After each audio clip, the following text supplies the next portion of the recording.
Some questions just don't have answers. Patrick Klepek, let's talk about True Detective Night Country, the season finale, and our thoughts on it.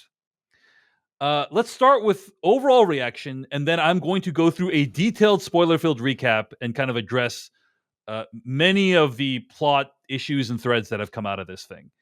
So, what was your overall reaction to the True Detective Night Country season finale? A finale I wanted to love more than I actually did. I wanted to like more than I actually did. There are a lot of individual elements, and I think those will come up as we go through a moment by moment summary. But I find myself fairly disappointed by the end of all this, and not particularly happy with how the mystery box itself wrapped up. Yeah. I feel the same way. We just had a segment talking about the toxic discussion around the show. And I don't think what I'm about to say is toxic. I'll just say, I thought classic about to say something extremely toxic. That's what someone who's about to say something toxic would say. But I thought this finale was pretty awful. I thought it was a pretty terrible episode of television. That has some cool elements to it, but the biggest issue with this episode is that it tries to do too much. Yeah. I think there's just too many ideas crammed into it that honestly make me baffled. Why did we spend all this time on other stuff earlier in the season when we could have kind of been seeding some of these ideas that they tried to cram into this episode? Overall, I thought everything felt super rushed. There's a bunch of hand wavy stuff that's just never really explained, and it's up to you whether you find that satisfying or not. But I did not.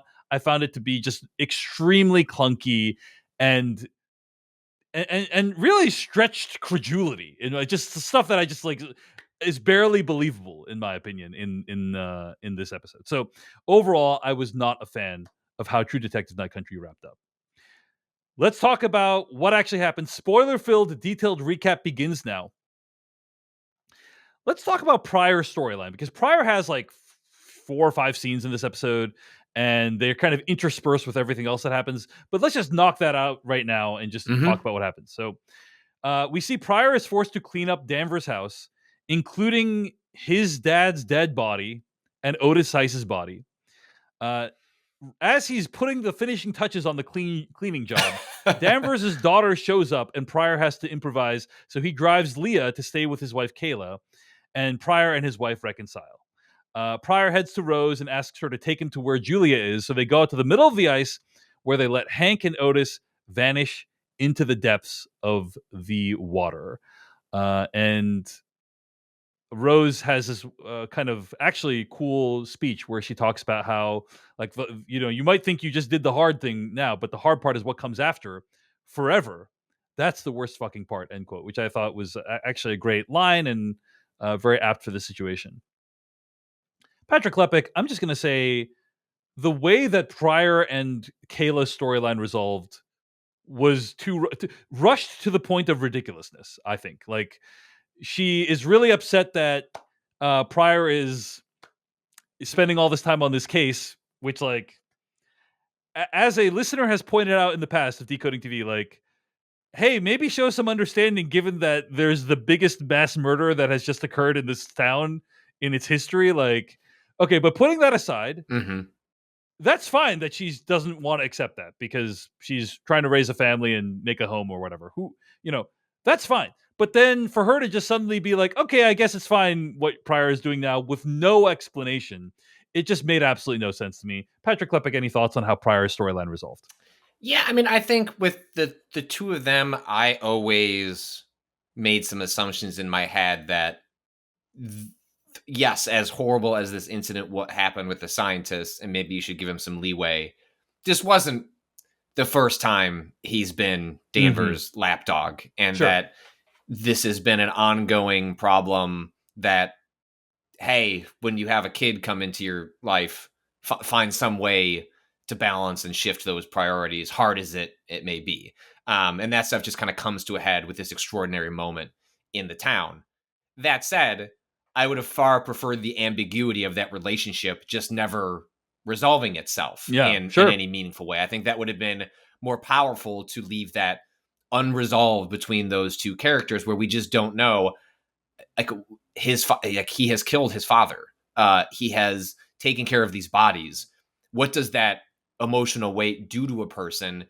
And to leave it there, even if there is a scene where we get some sort of sense that they're going to attempt a reconciliation, I could imagine a montage at the end where you see, or whatever. But like, I think there were better ways. This was actually an instance where I think in a finale where it provides a lot of answers. I think people's problems are going to be more about what the answers it provides than its lack of answers.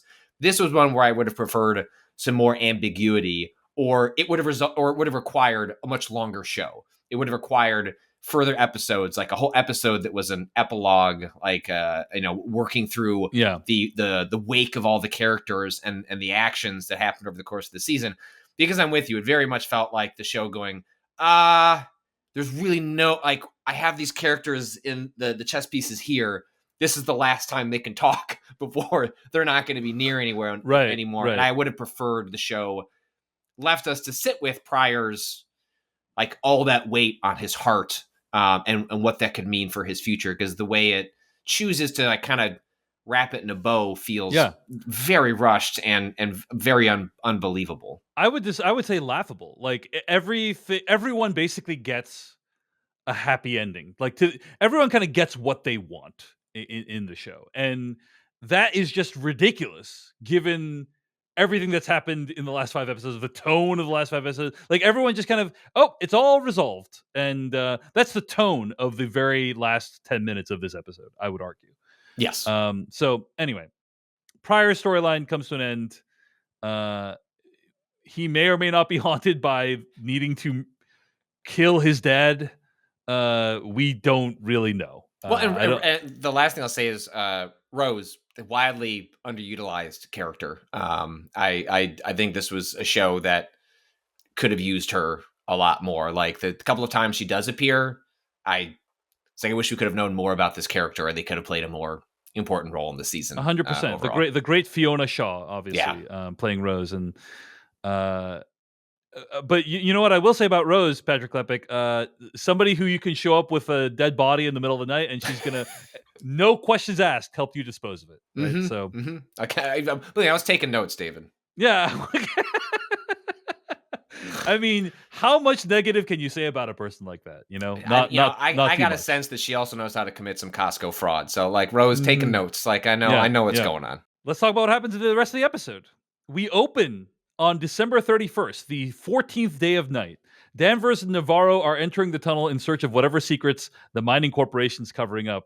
They go deeper and deeper into the mine, only to find Clark is there? What? I want to point out, I want to make clear to the audience that David wrote, "What?" like, in all caps with multiple question marks in a recap. I just want the "what" is a point of emphasis in the text. I mean, when I first saw this, I was like, this is complete bullshit. Like, like, when that was my reaction while watching it, right? Maybe it's a ghost or like, maybe it is some sort of extension of some of the supernatural. That was my initial impulse, was this is a some manifestation of whatever supernatural elements. Well, it becomes clear very rapidly, like in 2 minutes, that that's not the case. No, this whole underground lab, an intricate lab in the ice, and then they discover, dun dun dun, they are actually directly underneath not only the original research facility from episode 1, but also there is a massive fossilized creature in the ice above them. In a spiral. Danvers pokes around the lab and also finds tools that match the murder weapon. Okay. I mean, I think a lot of people, from what I've seen, a lot of people just jumped off the train right here. The idea that this is directly underneath the ice, because it would be one thing if like, there's a way to shoot this episode that makes this more believable, right? Like, they drive out to the middle of nowhere, they go into the ice, and then they spend 8 hours trekking through these intricate ice tunnels or whatever, and then arrive at this point where they're like, oh my gosh, we ended up under the Salal research station in that time. But it's like the way the episode is shot and edited makes it feel like they got there almost immediately, like within 10 minutes, And that's just like, well, why would they not know that they're directly under the station? And that makes no sense. And we wasted, for only a 6-episode show, like enormous amounts of time, like making it seem like we need to track down map makers and like someone to guide us to these places. We need to get this guy. We need to give this guy heroin. Yeah, so that he can point out where we need to go. It's fucking directly. We have to go interrupt the marriage of one of Danvers' old fuck buddies, like in order to get him to point something. Like we travel out to a collapsed entrance, and it's like, oh, this must be like a really intricate, sprawling part of this. Like the geography doesn't make a lot of sense, and it ultimately makes it like it makes a lot of the plotting of the show as a whole feel very thin. If over 6 episodes we discover by the time we get into answer territory that actually a very short amount of time was also being spent like wasting time, which doesn't feel, I think makes the answers, however they settle with you, feel even less empty, or even more empty rather. If I'm interpreting this charitably, Patrick Klepek, I'm reminded of the words of T.S. Eliot. Quote, "We shall not cease from exploration. And at the end of all of our exploring will be to arrive where we started and know the place for the first time." I mean, isn't it how the show opens? So yeah, like you're not wrong. Anyway, Danvers pokes around the lab and finds tools that match the star-shaped pattern of the murder weapon. That's going to be really important throughout the course of the episode. Multiple characters are going to grab this weapon and immediately have a realization about it in a way that feels very unrealistic. And leap to one of the most drastic conclusions possible. Okay. So anyway, Clark traps Liz inside a room in the facility. So they go upwards into the research facility. There is a cool moment when they get to the top of the facility and you're like, oh, they were underneath it the whole time. And that moment of like, wow, lasted for about 0.5 seconds before I realized how silly this whole development was. Anyway, Clark traps Liz inside a room in the facility and uses a fire extinguisher to knock Navarro on the head. Danvers gets free and finds Navarro has come to and is pummeling Clark. Danvers and Navarro then immediately start torturing Clark by playing video of Annie's death on a loop and taping headphones into Clark's ears. So many things in this whole thing that I just are so ridiculous. First of all, people on the show, the 2 women on the show are just fucking invincible. Like Navarro got the shit beat out of her a couple episodes ago, and then shows up the next morning at Danvers' house looking completely fine. It feels like this show takes place over the course of a week, right? At most. So the gap between her getting the shit kicked out of her and Danvers having a diabolical hangover is 36 hours at most between events. But then Navarro gets fucking knocked in the head with and the way it's filmed, it looks like that's all she wrote for Navarro. Like it looks like it's over for Navarro. Like she's not getting up again from this. And then the next scene, she's beating the shit out of Clark. It's just, there's a way to do these plot points in a way that feels believable, right? Mm-hmm. Like I said, show Navarro and Danvers trekking through the ice for hours and hours and hours. Show Navarro just getting lightly grazed by the fire extinguisher. But every time the show chooses this extremely kind of drastic thing that just makes no sense in the physical world, in my opinion. And then Danvers doesn't even, it seemed like they were setting up for Danvers to be the one who's rescuing. And it's like, cool. Like it was actually cool as shit how she took out that glass. I enjoyed that sequence. Like, all right, let her have the heroic moment. This is somebody that doesn't have a lot going for them right now. Let them have it. And the show's like, no. Yeah. No, she got smashed in the back of the head with the second concussion she's had this week alone. I mean, they're treating her like she's a football player. Like, get back out there, Tiger. Right. Like, you passed protocol. And it's a really unsatisfying resolution for a sequence that could have had way more pop to it for one character specifically, Danvers. Absolutely bizarre creative decisions, in my opinion. Okay, but anyway, and it's even more bizarre when they just start fucking torturing this guy, like right out the gate. Like they didn't even But it's ask been a him. long week, David. I mean, They, like, like gotta get him out somehow. they did not even freaking ask him any questions, Patrick Klepek. They just went straight to the torture. I'm just like, okay, like, wow, that's a lot. You're assuming a lot. Now it turns out that their assumptions are correct that he is a piece of shit, but like, wow, that's assuming a lot. Okay, wow, that's assuming a lot. All right. Anyway, after torturing him for a while, Clark starts to answer their questions. Okay, I'm just gonna say, like, that fucking the whole thing fucking sucks. Like, show A, that they went straight to the torture. B, that apparently the torture is effective. Like, that's just terrible, terrible depiction of torture. I have a problem with that. And anyway, okay, moving on. Clark explains that they were digging for DNA in the permafrost that could potentially save the world, and the pollution from the mine helped to soften the permafrost and allowed them to extract the DNA much faster. So it wasn't that they were covering up the pollution. In fact, quote, we were pushing the mine to produce more pollutants. The more waste in the water, the more waste in the ground, the better the permafrost was for our work, end quote. So anyway, Annie discovers the work they're doing and then starts destroying it. And the miners discover this, and one of them, Lund, starts straight up stabbing her to death. We then see that Clark describes everyone as helping to finish the job. I would never hurt her, he says, but in flashback, we see that he's the one that actually delivers the coup de grace. Let's stop there for a moment. This is one of the core mysteries of the show is solved, right? It's the scientist that killed Annie after she discovered their work and was destroying it all. I don't know how I felt about this as a satisfying explanation. And the biggest problem is we don't know any of the scientists. Like, we don't meet any of the scientists. We don't get to know any of them. It would be interesting, I think, if we got to know them and then you realize, oh, like, actually, this nice guy is capable of murder if something, basically, Patrick Klepek, there's just a lot of like, boy, that escalated quickly in this episode. Like, boy, that escalated quickly. They just started straight up torturing Clark. Boy, that escalated quickly. They discover Annie torching their work, and their first reaction is to murder her. You know, um, how did you feel about the fact that the scientists are the ones that murdered Annie?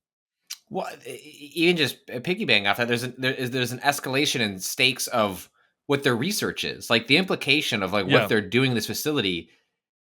It's not just what they're doing is awful, right? But it's not like mustache twirling, like there's oil underneath like this ice. Like, oh, they could save millions of lives if they like went about this in like a slightly more ethical fashion. Like, I'm not trying to defend the actions of the scientists polluting and causing stillbirths, but did the show have to choose that as its MacGuffin for the scientists was the one of the most important scientific discoveries in like in the history of mankind? Like, it's up there with like transformative to health. Like, I mean, it just feels like if you wanted me to hate them, make it like something a little easier to like grasp onto, then this will literally change like life as we know it forever.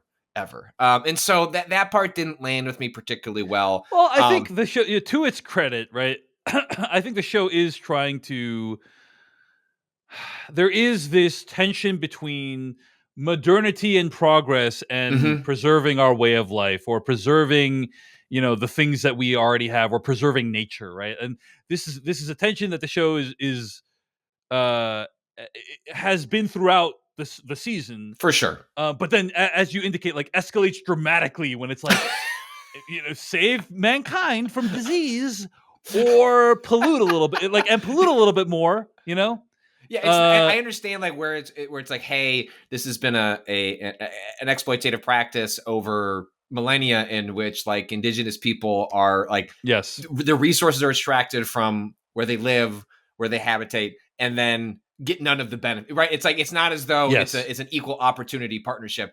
And if the show wants to make the argument that, hey, we're going to extract all this and this is just going to go to some rich motherfuckers and they won't have cancer anymore, but like, It's not going to the people in this town. I can sit here and intellectually understand how we get to there. I just don't think the show does a good job of like getting you to feel as though that is a really strong point that the show is making. I think the show wants to play in shades of gray, more and be like, hey, actually, maybe the scientists aren't bad because they're trying to save humanity, but they're willing to kill this woman, and it's like, okay, yeah, I guess. But the problem is you don't know the scientists. You don't know any of them. Yep. You don't give a shit about any of them. So the fact that they all turned out to be murderers is like, all right, I get fine. I didn't know that maybe they were all terrible people. Who knows? But yes, thematically it makes sense to some degree from a storytelling perspective. It just didn't land for me. It's not particularly satisfying. Yeah. So yeah. I did appreciate that Clark is narrating a different version of the story that actually happens, and that's like one of the more artful parts of the episode is you have, and the show is you have multiple times where people are telling a story and then they show what actually happened, and it's very different. Mm-hmm. And I like that. It's like it kind of draws this contrast between the stories we tell and what actually happened. Well, especially because some of the most powerful moments that occur in this sequence are like him repeatedly saying, I loved her, I wouldn't hurt her. And like contrasting that against the violence that is being perpetrated against her, I thought was probably some of the strongest stuff that happens in this episode. And it was like grounded in character and like really clever and smart editing, as opposed to, a lot of the other stuff that happens. Agreed.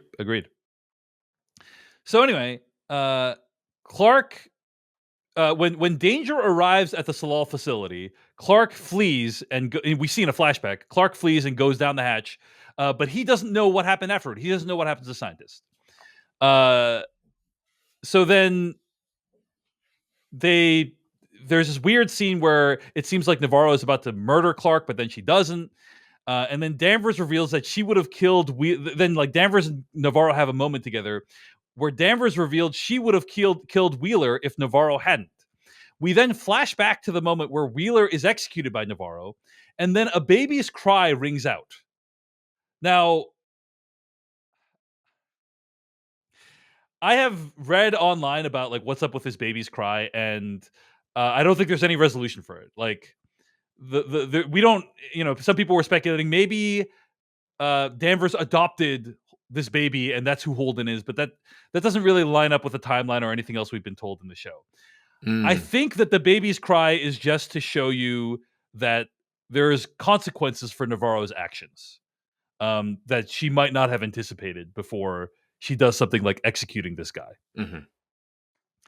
I don't know if you had any interpretation of what the baby was there, but that's the best I can come up with, basically. Yeah, and I will say my immediate reaction was, oh, I guess that's her daughter. I guess she adopted her. But you're right that like her daughter's in high school. So like I guess we don't get a sense of how far, like how long ago the Wheeler incident was. But I don't think it was fucking 15 years ago. I don't think it was 17 years ago or whatever. Yeah, like that's like I could buy a decade ago, but I can't buy, a kid on the verge of going to college. So, but that I will admit that was my immediate reaction was, I guess that's where she got her daughter, especially given, some of what we learn about later in regards to Danvers.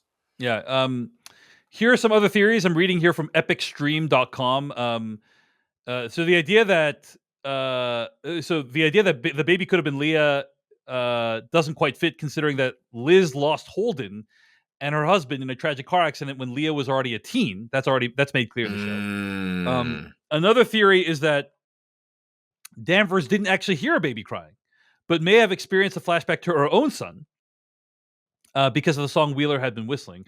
And another theory suggests that the baby's crying was only a figment of Trooper Navarro's imagination, end quote. So those are all, plausible theories, but the idea that like it's her son or it's her daughter doesn't really line up with the timeline. But maybe it was a figment of Navarro's imagination. Maybe it was a figment of Danvers' imagination, but like doesn't seem like it was actually a baby that played a role in the plot. So gotcha. I wanted to address that, but yeah, if you feel differently or think differently, decodingtv@gmail.com, let us know. All right. So the two of them try to extract more info from Clark, but his mind is toast and he longs for the sweet release of death. So Navarro lets Clark go outside, where he freezes to death in the same manner as his colleagues.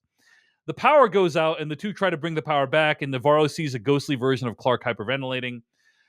Danvers and Navarro create a fire, and Navarro reveals that there's something out there calling to me. There's so much more to this, Liz. There's so much more to this. Navarro says Holden is out there, and Liz reacts poorly. Navarro has visions and then goes out into the snow.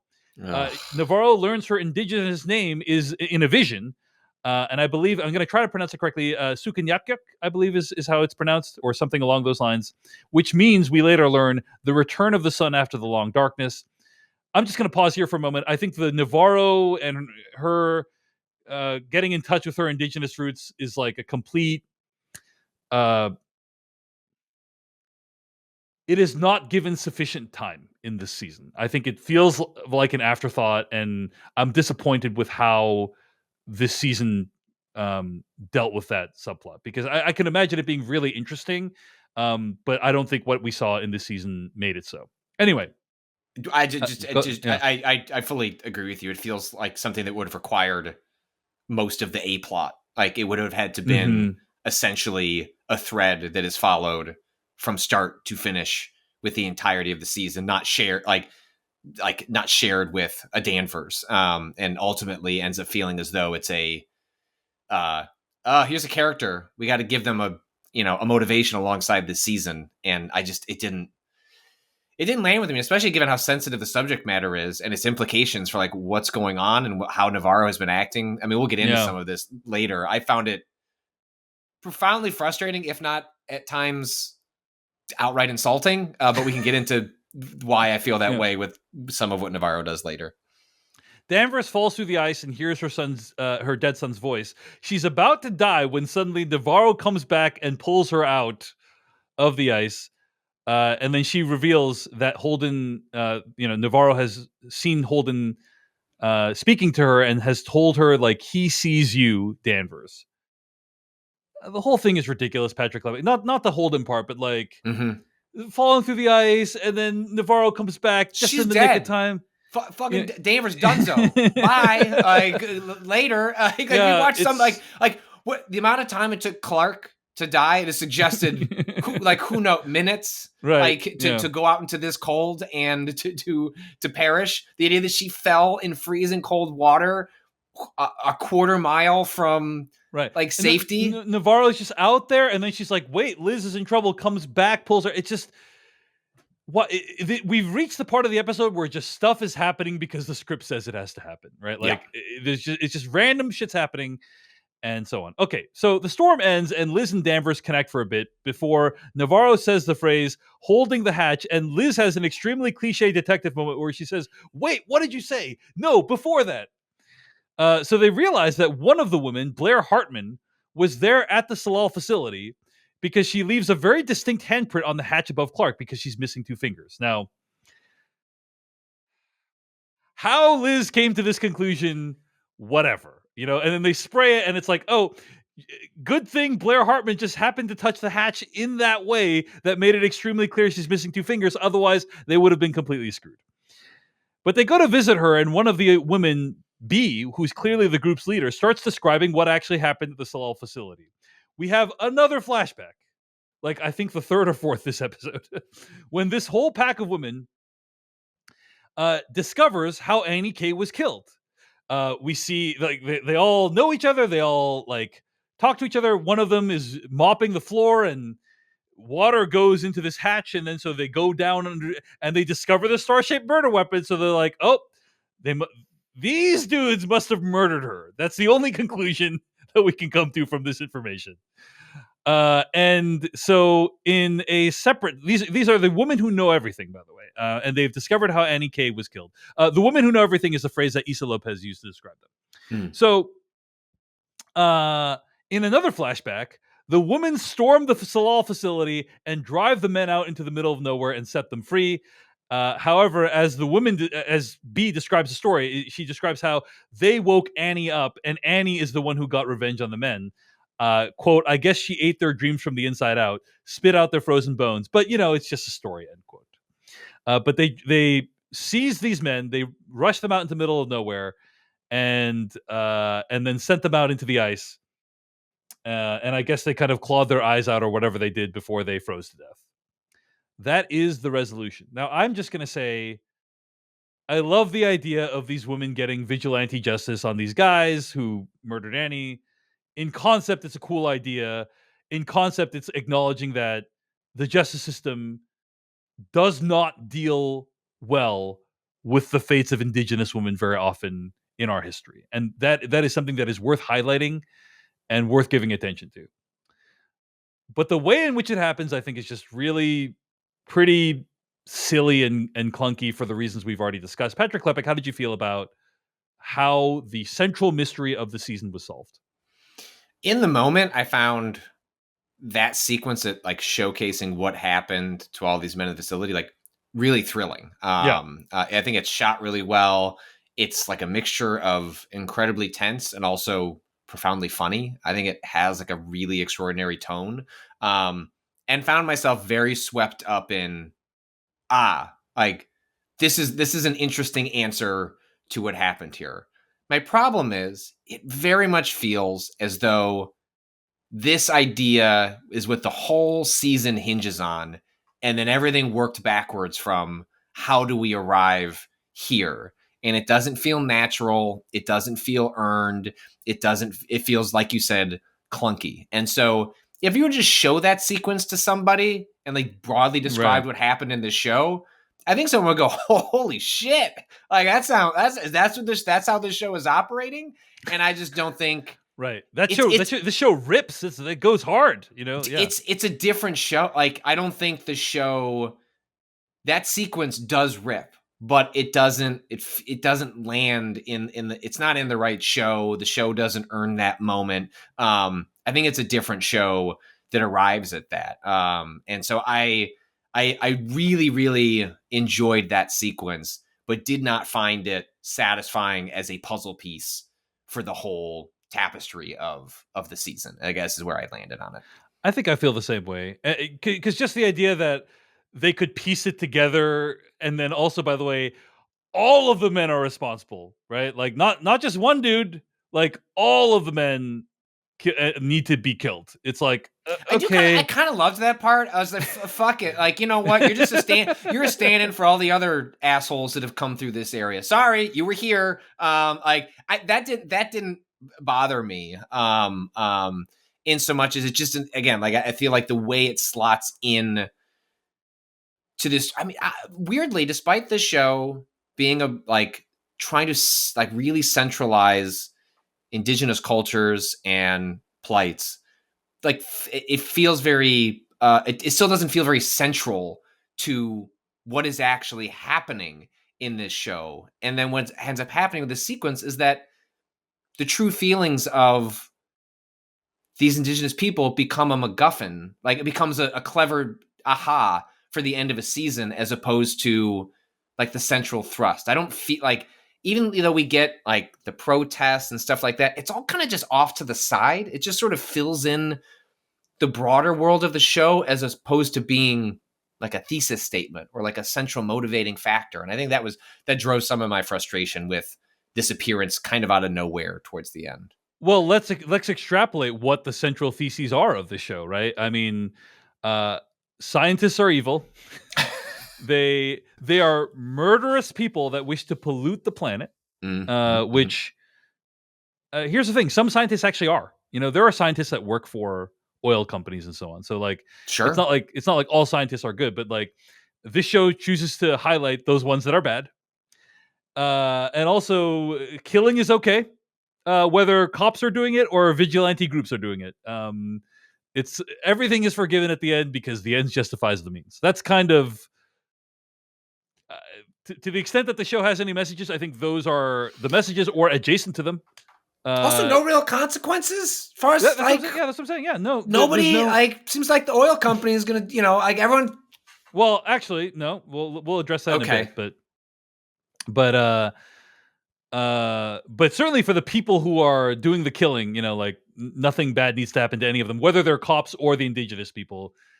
Killing is fine as long as you're doing it for the right reasons. That's kind of how I think the show ends. It certainly doesn't end with anyone being tormented about any of that stuff. Any of the people that have been killed, other than maybe Wheeler for like a second. So yeah, not super thrilled with the way that this ended. But yeah, as you said, really cool sequence. The music, the way it's shot and edited, really, really thrilling stuff. But it comes out of nowhere, in my opinion, and we just don't know enough about these women or the scientists for this to be particularly satisfying, in my opinion. So, all right. There's an epilogue. We cut to May 12th, several months later. And true to True Detective Season 1, Danvers is being interrogated by two dudes and provides a clean story of a clean version of the story to investigators that exonerates all of our main characters, including Pryor, who is still there and working with her and not in, not drugged out in some hotel having hit rock bottom because he's racked with guilt over his father's death. Clark, by the way, has recorded a confessional video that was leaked and publicly viewed and gotten the mine shut down. So I have zero follow-up questions, Patrick Klepek, to that happening. Because we all know that in modern society, when you leak a video of a bad thing happening, the bad thing gets shut down within months. And there are no massive institutional forces that are part of entrenched powers that seek to keep the status quo going at all. So I have the follow-up questions. Danvers for as bad as it was, I know we could save so many people, and maybe there'd be like a different way of extracting this stuff. Let's just let it go. Let's just let it go. I think we're good. There's no way. I don't know. We'll find some dinosaur bones somewhere else. Don't worry about it. There's no other way of softening that permafrost than through polluting we could patent something that literally we would make trillions of dollars on for eternity. Nah, I think we should put up a for sale sign in front of that facility. Put up a "Do not go here" sign.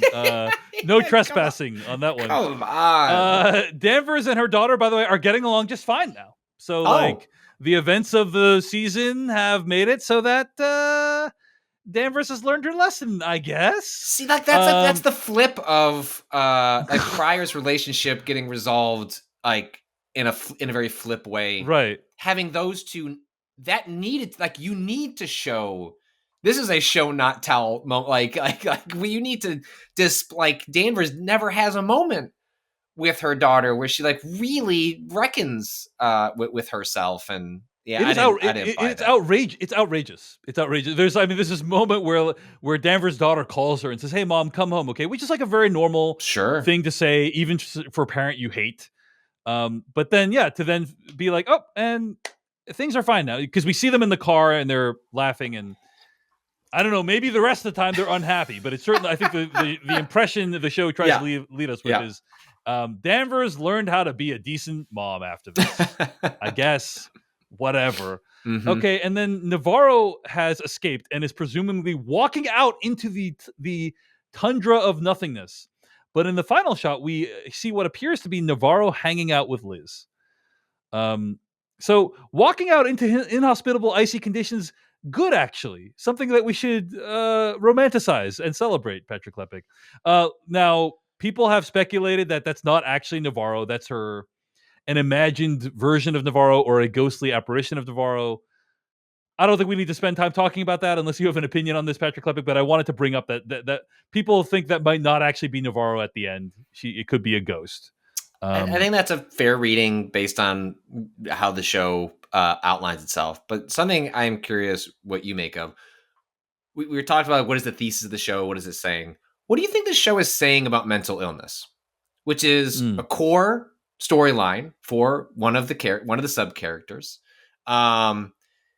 Is our takeaway from this show supposed to be that mental illness that Navarro, her sister, is experiencing is a manifestation of a connection to like spirits of the land around them, and that to listen to them and then die is an honorable thing to do? Like, I don't know what this show is trying to say about mental illness and people who struggle with mental illness. And I find it like messy in the most charitable interpretation and like deeply problematic, like in the least charitable explanation.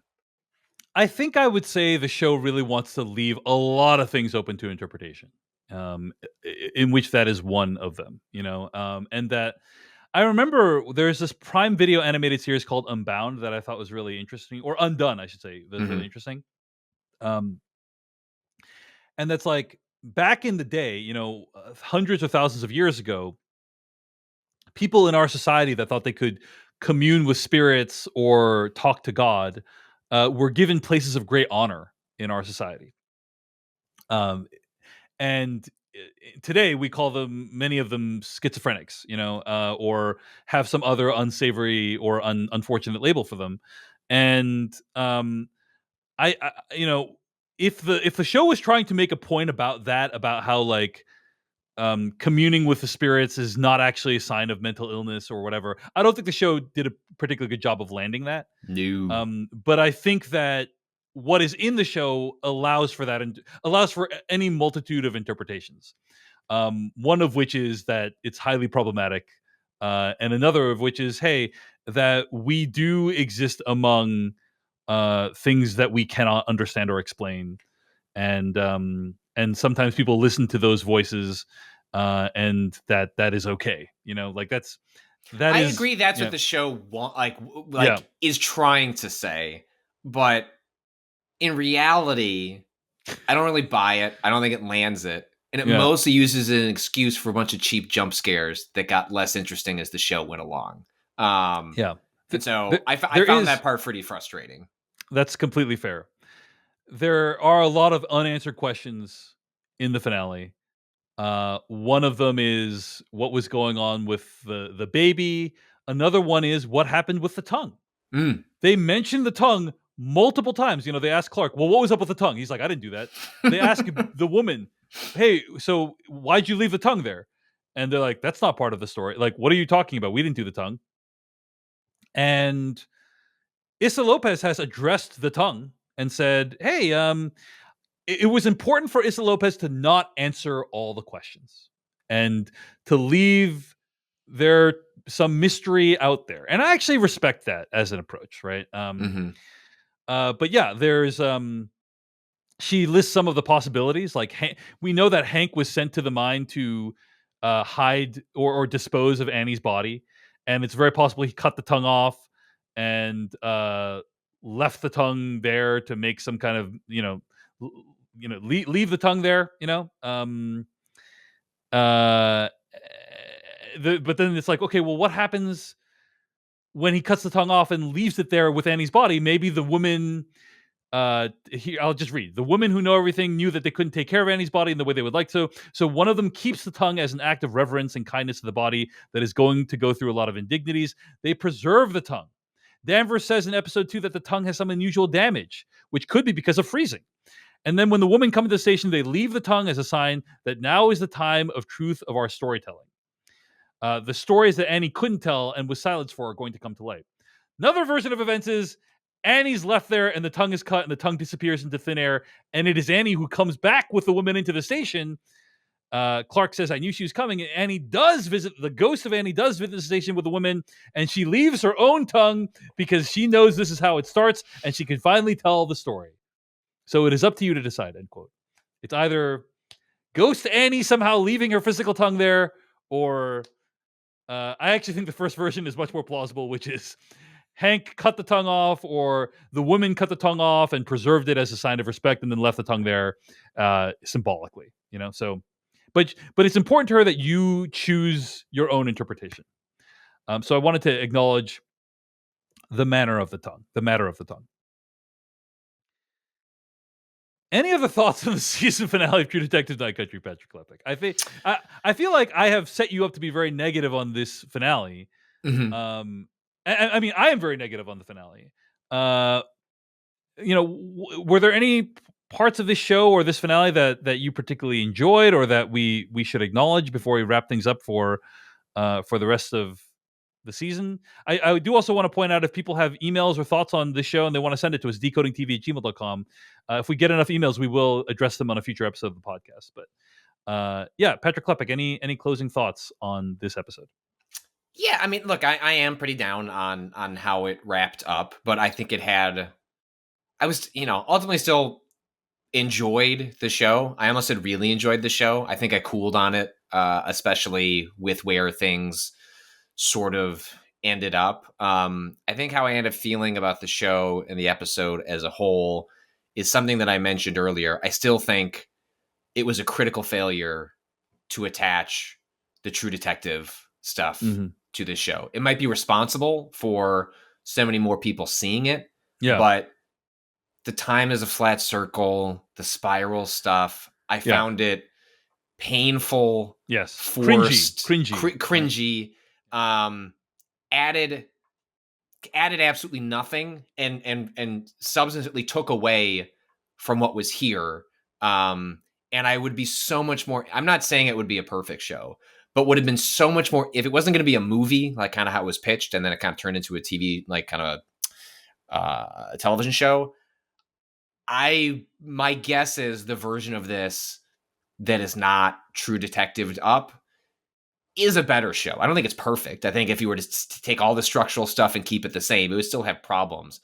But I think that contributed to the cultural toxicity. I think it created all sorts of tensions within the show itself. And I just don't know what it added other than a branding and marketing exercise that served the show and what it does do well poorly. And so I'll be curious, like how I feel on the show, like how we feel about the show with some distance, because I think it's difficult for how this show created a certain kind of reaction, and because of those ties to the first season, and how that first season is now, despite feeling like it came out yesterday, is now nostalgia.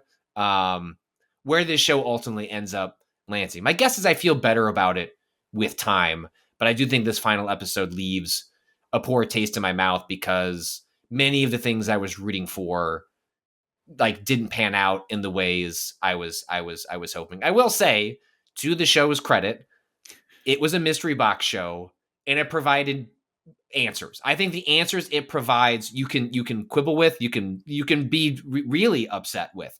But the stuff that's ambiguous, the stuff that is left unanswered, like the tongue, what happens to Danvers at the end, like those aren't like Navarro, sorry.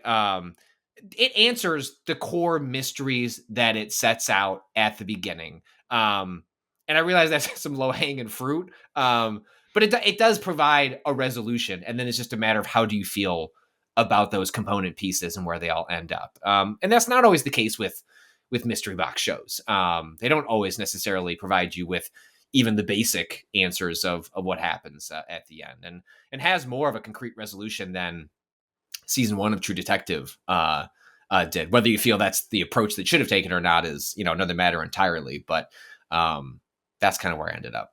I think I really appreciate a lot of what the show was trying to do. Like the themes that the show has brought up, I think are really important. Um, the rape of the earth by corporations, the treatment of indigenous women by our legal system and by police, um, extrajudicial justice. Like all these things, I think are actually like great topics. What what small town life in a place where it's always dark, how that can affect the psyche, and how important it is to forge bonds of community in situations like that. And there is a loneliness epidemic in the United States, and I think this show kind of gets towards that with its setting. I will say this, regardless of anything, any negative things I have to say about the show consistently looked excellent. And that's remarkable for a show that takes place almost entirely at night. We have seen TV shows like Game of Thrones or other shows where the show takes place at night and it looks like complete mud and like nothing you can't make out one thing from the other. And this show never felt like that. And the show is an exemplary. True Detective Night Country shows how you can light things that happen at night. It doesn't always need to be blacks and dark blues. That you can have interesting lighting and silhouettes and different color temperatures and so on, for something that takes place at night, and everything can be intelligible and you can understand it. And I think more shows that take place at night need to take a lesson from this show. So the show consistently looked excellent. No complaints about what True Detective's aesthetics were. But the unfortunate thing about this show is it had a ton of potential. It had an amazing cast. It had a really talented director. And then I think it just got too caught up in the plot machinations. And it, I think also, um, there were like at least two major reveals in the final episode. And that felt like just a lot to drop on the audience, and it felt like I'm just curious why they didn't stretch it out more. Like, why didn't they could have had the Clark reveal like significantly earlier on, and Mhm. then had some more character development, and then figured out like who actually murdered who actually murdered all the guys. I don't know why they chose to compress it all into one episode. It feels like a bizarre decision, but it makes the storytelling feel super rushed and clunky, and ultimately unsatisfying. So at the end of the day, I didn't like this season of television, but it had a lot of good things going for it. And I do think that the discourse around it is really interesting. Like, I'm just what a weird thing. What a weird way that all played out. Huh, Patrick Klepek? Just a Anyway. just a strange cultural flashpoint. Yeah. Not the show I would have counted on that happening too. Hey everyone, David Chen here. Thank you so much for watching that video from Decoding TV. If you want to get an audio version of the show, all you got to do is go to podcast.decodingtv.com. And if you want to support what we do, get ad-free episodes of the podcast and also bonus episodes of the podcast, go to decodingtv.com and become a paid member. Of course, you can also like and subscribe for more. We appreciate it. Thanks. See you later.